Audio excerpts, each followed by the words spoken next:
Okay, so this is the item. It's not an offending item, it's the item that I made a mistake with. So after last sea trials, we had this bolt 3 inches longer than it. So it actually protruded up through the hull by about an inch, something like that, inside, which is obviously it was meant to fit flush. So I came back from the sea trials, cut it off, machined it all off, got it all right, so it was fine. The bolt would have been perfect. I then had to shoot down south before the challenge because my dad was obviously ill and then died, and 2 days before I left, probably head wasn't in the right place. So I came back up and I thought, right, 2 things I've got to do. I've got to do this, cut this off, shorten that down, blah, blah, blah. So as you see, that's a straight shank, and you can just see there where that actually goes into an O-ring in the hull. So it goes down through the boat, through an O-ring that's really quite tight, sits there. As I tighten it up, it seals against the O-ring. There's also another ring up here that seals, and then it all pulls down tight.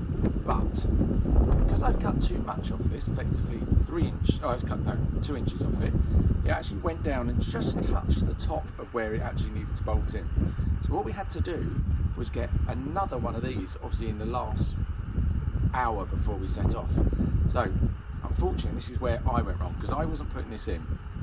I'm not blaming anyone else, it was my fault, I should have done it. So what we got was a threaded section. The whole lot was threaded.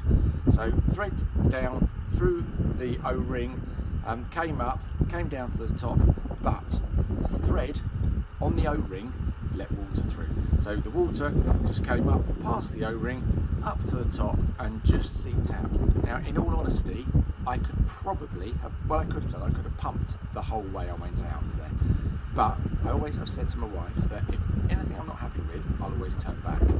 So that's what I turned back for. In hindsight, should have done? Yes, because there was a slight water ingress, and I'm never happy with any kind of water ingress anyway. So that's where it all started. That being threaded all the way along and not sealing. Even the sealant in there, when we put it in, that's a secondary sealant, and with obviously the water coming up and the pressure on it, it just actually pushed that out the way, and then that's how the water got in. So unfortunately that's it. I won't make that mistake again.